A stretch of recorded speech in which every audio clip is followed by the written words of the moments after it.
संत समाज को दिशा देते हैं और संतों की दिखाई दिशा पर ही एक बेहतर समाज का निर्माण हो सकता है। बुंदेलखंड के एक प्रख्यात संत हैं पंडित धीरेन्द्र कृष्ण शास्त्री, जिन्हें बागेश्वर धाम के पीठाधीश्वर के रूप में जाना और पहचाना जाता है। उनकी एक विशाल फैन फॉलोइंग है, लोग देश भर से उन्हें फॉलो करते हैं, उनके अनुयायी हैं। उन्होंने इस मानसून में कोरोना महामारी के बाद एक बड़ा संकल्प लिया है, एक ऐसा संकल्प जो समाज और प्रकृति की शुद्धि के लिए बेहद आवश्यक हो सकता है। इस वक्त इस संकल्प के साथ वो हमारे साथ मौजूद हैं, उनसे जानेंगे क्या ये संकल्प है। महाराज जी, बहुत स्वागत है आपका प्रत्येक टाइम पर। धन्यवाद। प्रत्येक टाइम से जुड़े हुए सभी दर्शकों को, साधकों को और बागेश्वर बगिया के पुष्पों को खूब साधुवाद। महाराज जी, मैं संकल्प के विषय में जानना चाह रहा था, किस तरह का ये संकल्प है और कितने पौधे कितने वक्त में लगना है? अच्छा, वर्तमान में बागेश्वर धाम बालाजी की प्रेरणा से, सदगुरु सन्यासी बाबा की प्रेरणा से, जो पीछे समय में कोरोना जैसी महामारी में त्राहिमाम देखा, ऑक्सीजन की कमी, हवा की कमी के कारण लोगों को परेशान देखा, उसी वक्त मनोभाव में यह संकल्प आया था कि हमें लगता है परमात्मा और प्रकृति हमें जगाने का प्रयास हम सबको कर रही है, कि प्रकृति के ऊपर जो हम आप सब ने अमानवीय कृत्य किए हैं, उनका दोहन किया है, अंधाधुंध वृक्षों की कटाई की है, उसका दुष्परिणाम कोरोना जैसी महामारी और ऑक्सीजन की कमी है। मानव प्रकृति कहना चाहती है कि अगर आप अभी नहीं जागे तो आने वाले कालांतर में आप और आपकी पीढ़ी सिलेंडर पीठ पर टांग करके घूमेंगे। तो मन में भाव आया, दादा गुरु की ऐसी प्रेरणा लगी, जो भी हमारे जीवन में घटित होता कहीं ना कहीं गुरु का अंश होता है और वास्तविकता में ये शरीर गुरु कृपा से चल रहा। तो उनकी मनोभाव में प्रेरणा लगी कि वृक्षारोपण का संकल्प लिया जाए। बागेश्वर धाम से लगभग देश और विदेशों से लोग जुड़े हैं, तो निश्चित रूप से कोई भी संकल्प बड़ा नहीं है अगर सबका साथ हो। तो उन सबको आवाहन करके 11.25 लाख वृक्षों का रोपण का एक विशाल संकल्प लिया है। बहुत बड़ा, परंतु हनुमान जी के लिए कोई बड़ा नहीं। और राम काज कीने बिन मोहि कहाँ विश्राम। जब हनुमान जी कहते हैं कि राम काज किए बिना मोहि विश्राम नहीं है, तो हम तो उनके दासानुदास हैं। तो क्यों ना हमेशा हमारा संकल्प रहता समाज के लिए, प्रकृति के लिए, मानवता के लिए और सनातन धर्म के लिए। ये तन ही हुआ गुरु कृपा से, तो जब तक प्राण है तब तक यह करना ही है। तो लगभग 1.5 वर्ष के सत्र में 11.25 लाख समूचे भारत वर्ष में, बुंदेलखंड में मूलतया प्राधानता छतरपुर जिले में 11.25 लाख वृक्ष लगाने का इस दास ने आज 5 जून को संकल्प किया। पौधारोपण का अभियान तो महाराज जी शासन की ओर से भी चलता है, वन विभाग भी ये प्रयास करता है, आप इसे महायज्ञ कह रहे हैं।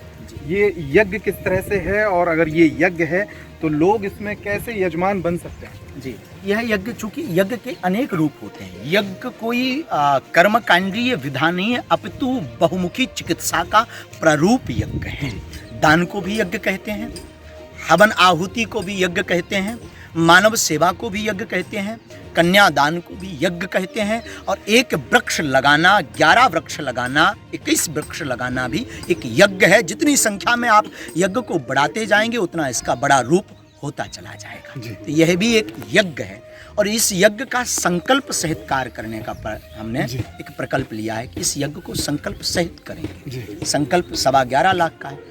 तो जितने भी बागेश्वर धाम से लोग जुड़े हैं उन सब के लिए एक हमने पत्र तैयार करवाया है, उसमें संकल्प पत्र है। संकल्प पत्र में हमने लिखवाया, मैं अपना नाम वह लिखे जो यज्ञ का यजमान बनना चाहता, पर्यावरण यज्ञ का। तो जैसे मेरा नाम धीरेन्द्र, इस दास का नाम धीरेन्द्र कृष्ण है, मैं धीरेन्द्र कृष्ण तनय पूज्य पंडित श्री श्री रामकृपाल गर्ग श्री बागेश्वर बालाजी महाराज को साक्षी मानते हुए 11 वृक्ष, 5 वृक्ष अथवा 2 प्रकार के प्रकल्प हैं, एक वृक्ष दान देने का, एक वृक्ष लगाने का। कई लोग समयाभाव के कारण शहरों में रहते हैं, विदेशों में रहते हैं, जमीनें नहीं है लगाने को, तो वो जो है वृक्षों को लगा नहीं सकते, तो वो उसमें भी वो भी यजमान बन सकते, वो दान दे सकते हैं, वो वृक्षों को दान दे दें तो वो भी यजमान है।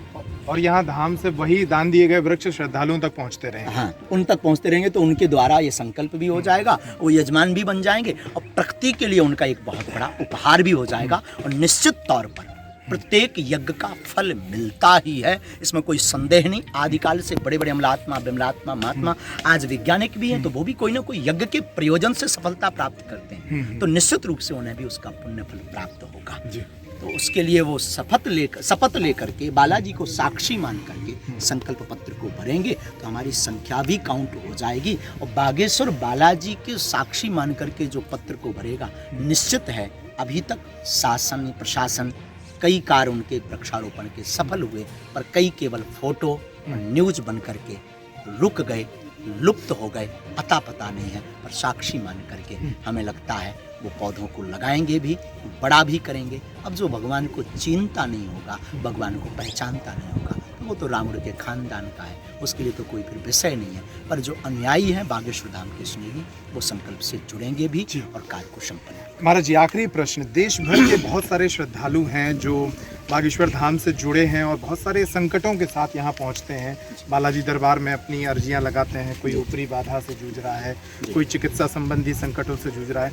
क्या वो अर्जी वाले लोग जो आएंगे वो भी अब साथ में पौधारोपण का संकल्प लेंगे? उनको हमने जोड़ा है बागेश्वर धाम पे। ये संकल्प बड़ा है तो इसकी व्यापक व्यवस्था होना अति आवश्यक है। इसके लिए बागेश्वर बालाजी के चरणों में प्रार्थना करके प्रत्येक अर्जी करता एक वृक्ष जरूर लगाए। जो अर्जी लगाए हुए हैं बागेश्वर बालाजी के चरणों से जुड़े हैं, वो एक 5 यथाशक्ति अनुसार वो एक वृक्ष लगाना, 11 वृक्ष लगाना, जितनी उसकी सामर्थ्यता है उसे अति अनिवार्य ही हम कर रहे हैं, बालाजी से प्रार्थना करके। अपनी सामर्थ्यता नहीं है, पर हम बालाजी को ऐसी प्रार्थना करेंगे और उनको भी निवेदन करेंगे। उनके द्वारा ये बहुत बड़ा काम प्रकृति के लिए होगा। प्रकृति परमात्मा, प्रकृति है तो परमात्मा की कृपा है, और परमात्मा की कृपा होगी तो हमें लगता है आदि व्याधि रोग सुता उसके पुण्य प्रभाव से घटने लगेगा और मनोकामना शीघ्र पूरी। चलिए, हमारे भी बहुत शुभकामनाएं हैं बागेश्वर धाम परिवार को कि आपका वो संकल्प देश भर में जाए और वो पूरा हो।